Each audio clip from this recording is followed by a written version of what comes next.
I have some classic books here for you today that I bet you have never heard of. My list features modern classics, older classics, short novellas, and also super epics. So hopefully there'll be something here for everyone. Today I'll be talking about 25 books that are on my list to read in 2025, all of them classics. I've already done a video on contemporary fiction.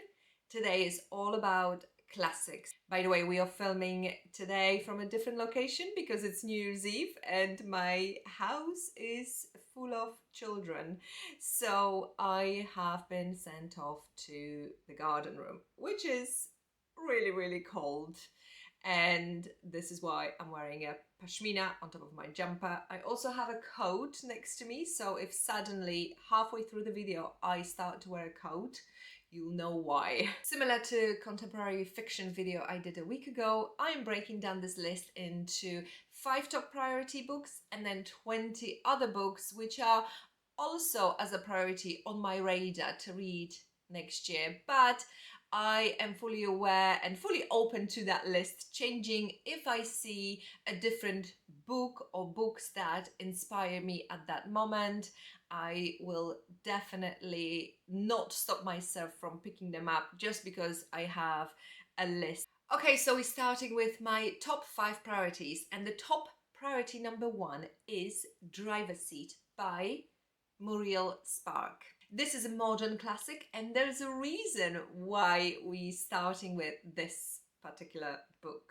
And that is because it was recommended to me by my very first subscriber, so naturally I had to include it in my top priority. The Driver's Seat is a short novella by Muriel, published in 1970. Wikipedia describes it as a psychological thriller dealing with themes of alienation and the loss of spiritual values.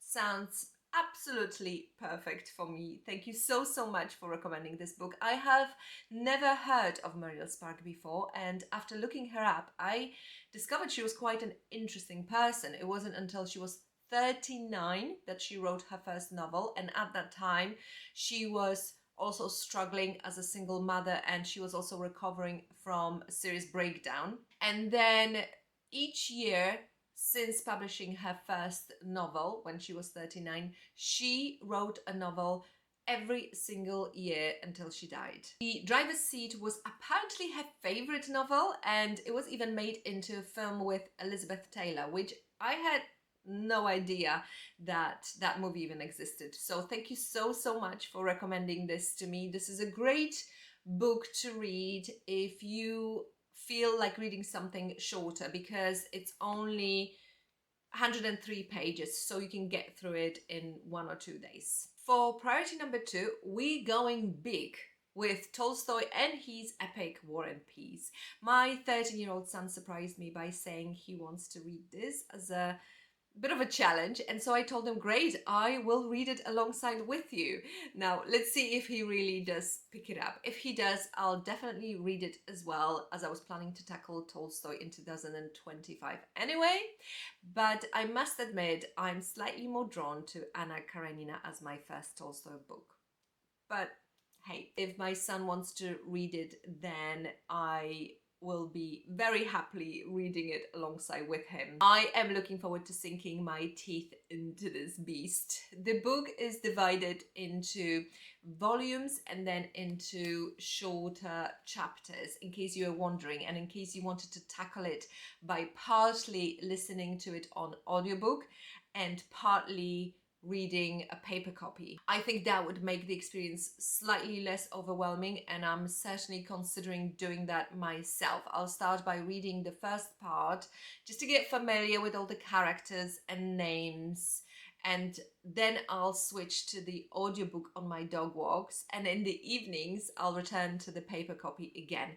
And in case you're curious, the edition I got for my son is the Oxford Classics hardcover, because he prefers hard copy books, which is this one. In case you're wondering about the stain at the front, that's just because I have just tried to furiously clean the front cover. This is a used book, by the way. I almost always buy used books. It's just a thing that I have. So this is a hard copy. It's quite big, but the font is actually quite nice and readable. I don't know if you can see. So it's definitely quite nice to hold. And the pages are a little bit yellow, which is what I love in the book. I don't like it when they super white. And for myself, so far, I have a library copy, which is the oops, I'm holding it upside down, which is the BBC Books edition. I'm not crazy about this edition because I'm generally not crazy about the books that have a picture from a movie or TV adaptation on the front cover.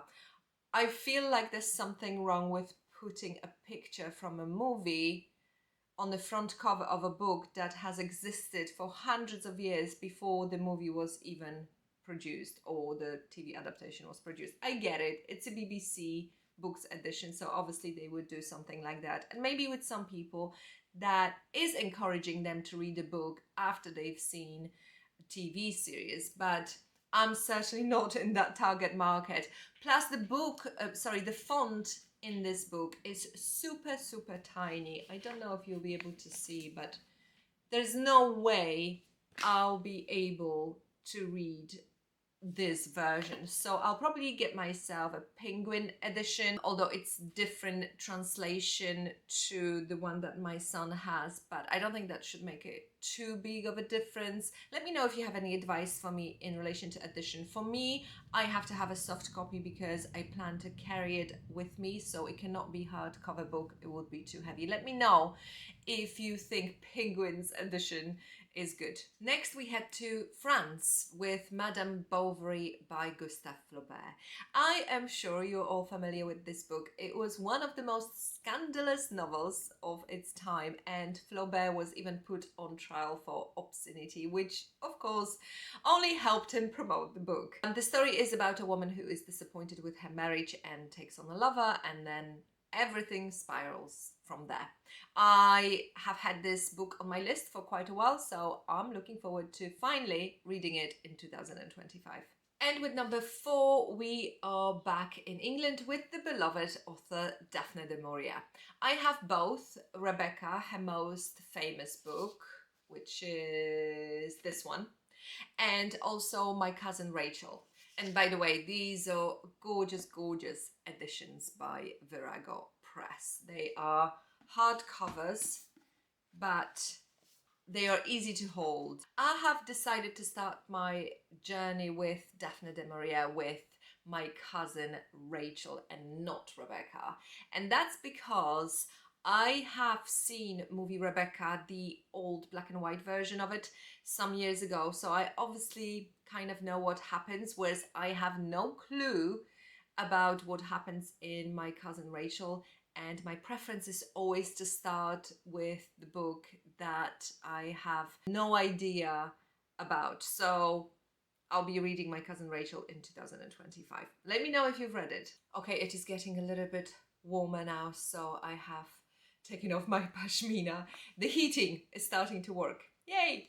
Next we head across the ocean to the US for John Steinbeck, an author I have been so eager to read for such a long time. I have 3 of his books in my library. I have Travels with Charlie, I have East of Eden, and I have The Grapes of Wrath.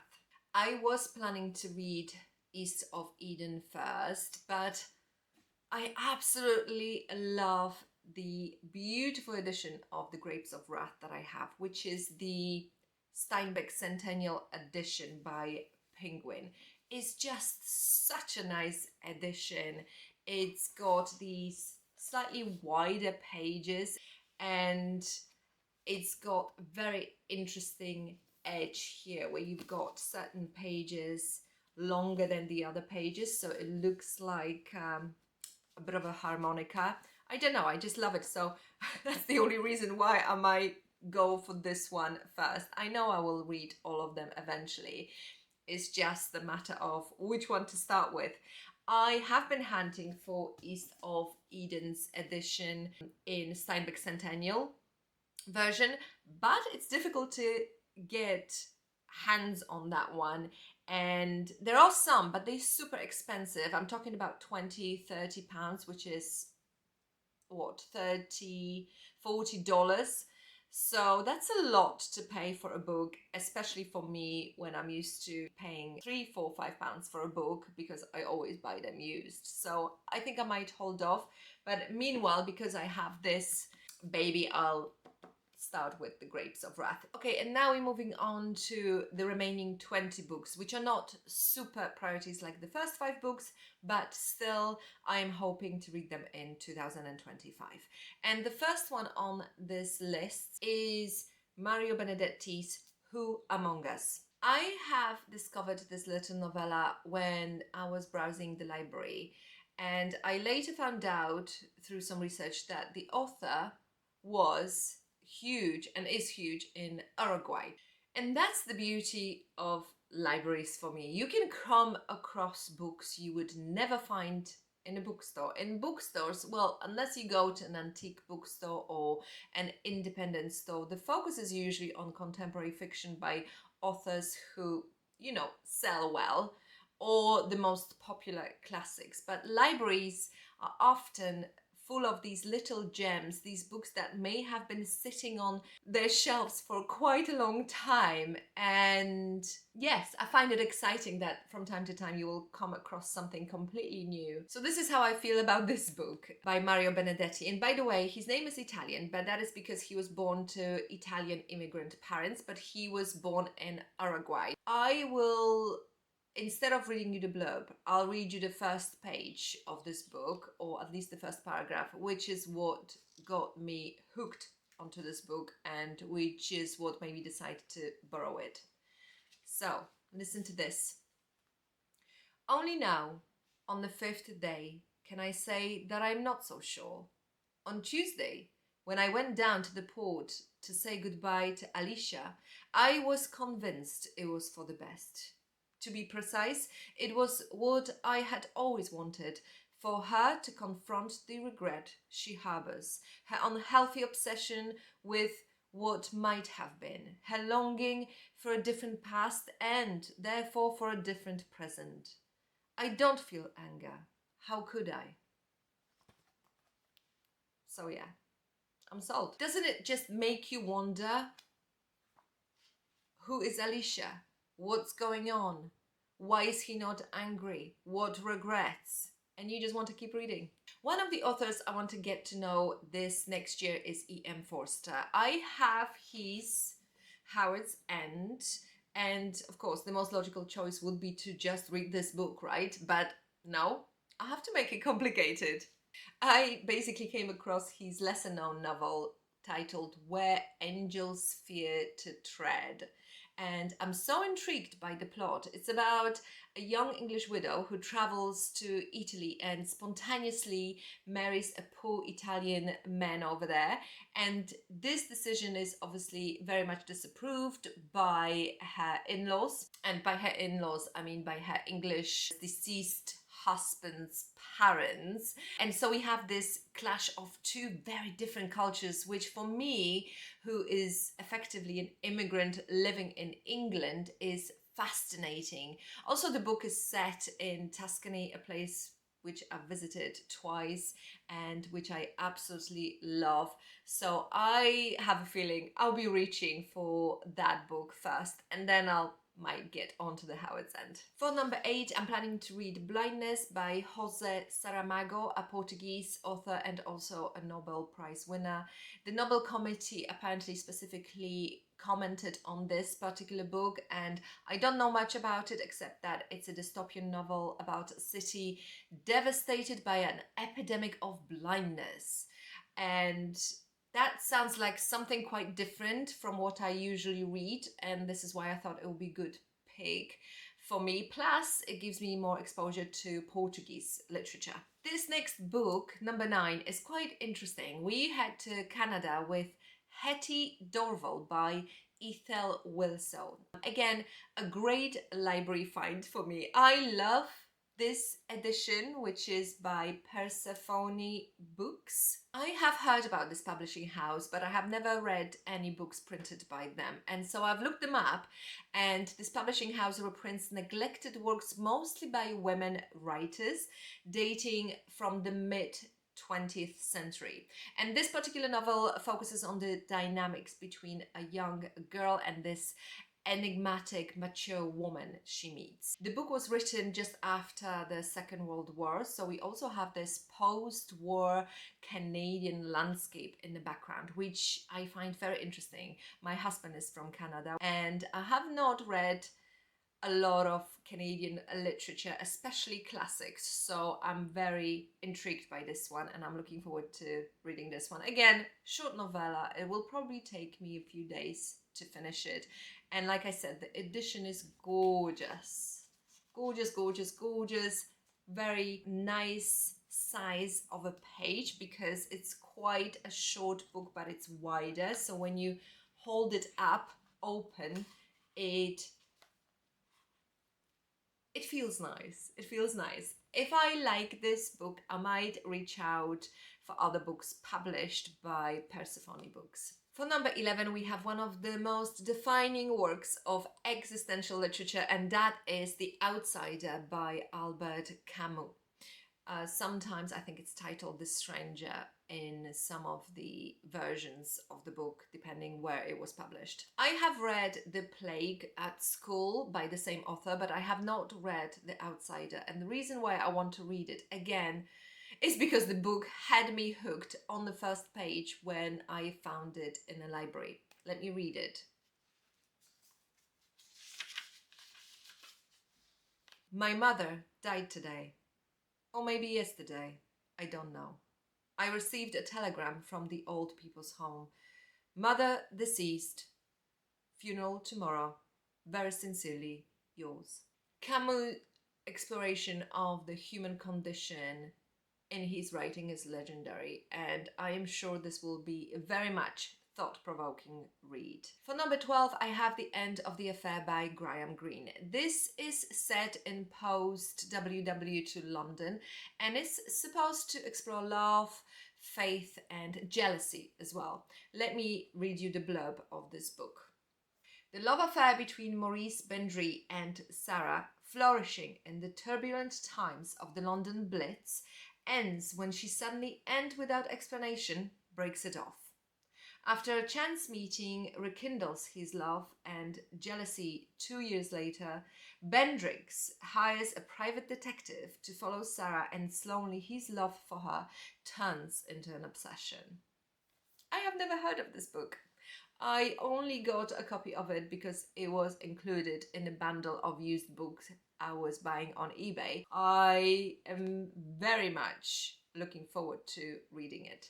For number 14, I have the Hoijin Murders by Seishi Yokomizo, who is often described as Japanese Agatha Christie. I don't have a copy of that book because it is in transit, as I've only just purchased it a few days ago. And here we have a novel in the classic tradition of Japanese detective fiction. This one is, I believe, a locked room mystery, but the reason why I picked it is because it is also supposed to have great depiction of pre-war Japan. Moving on to a book given to me by my son as a Christmas present, which happens to be a modern classic.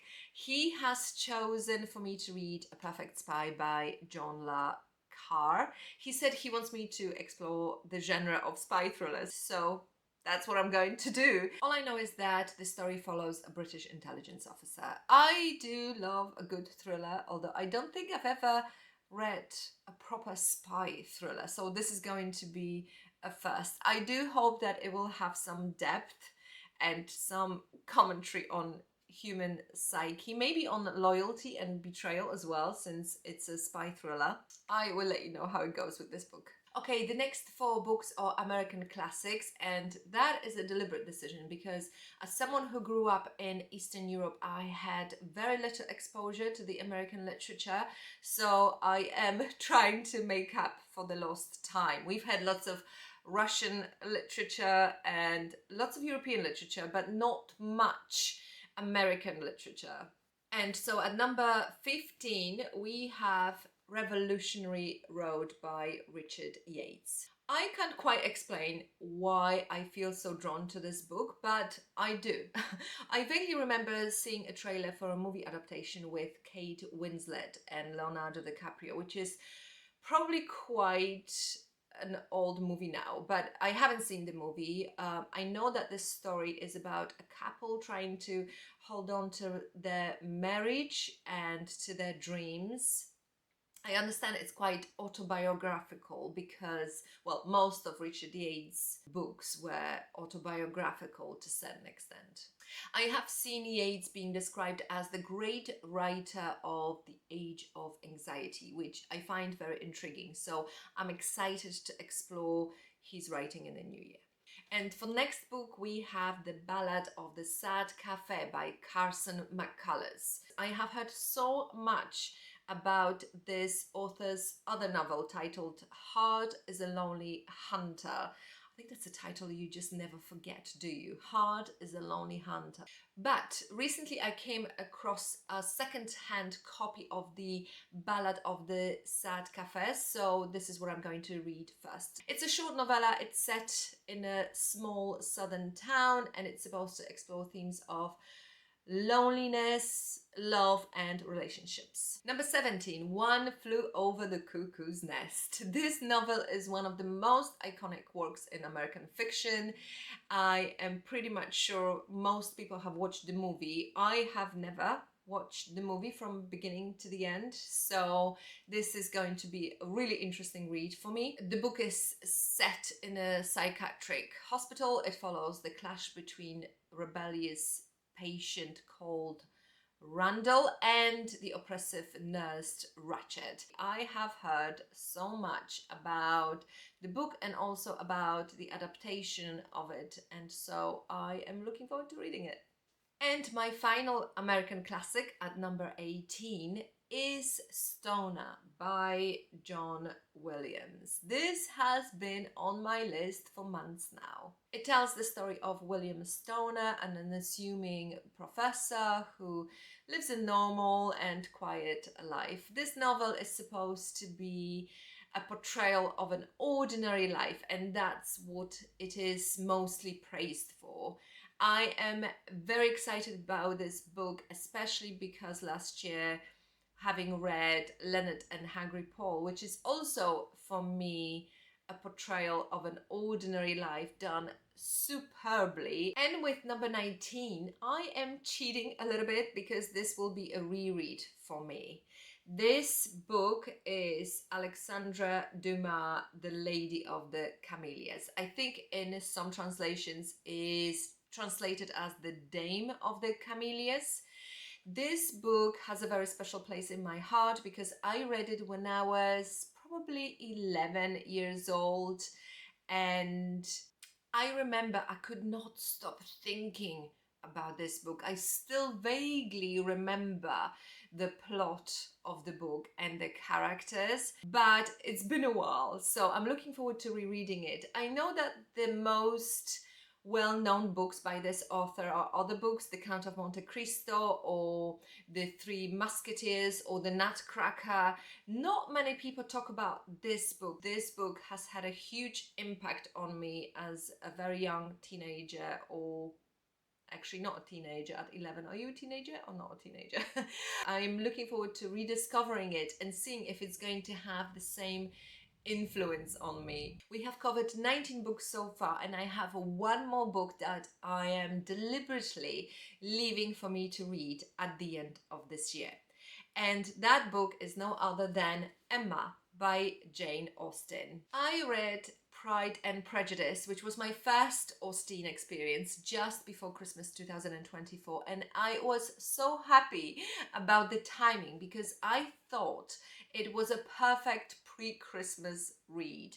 It was light to read, especially that I was in the middle of also reading 1984 by George Orwell, which, let's face it, it's not the most easy and happy read But Pride and Prejudice was witty, was funny, and it was also clever and thought-provoking. So I have decided to make it a bit of my tradition and replicate this pre-Christmas experience and read another Austen's novel around the same time of the year. And so I have a copy of Emma, and that is what I'm going to read in December 2025. That's it for today. I hope that some of these books have inspired you to read some classics as well. I will see you in my next video next week, which will be about non-fiction books to read in 2025.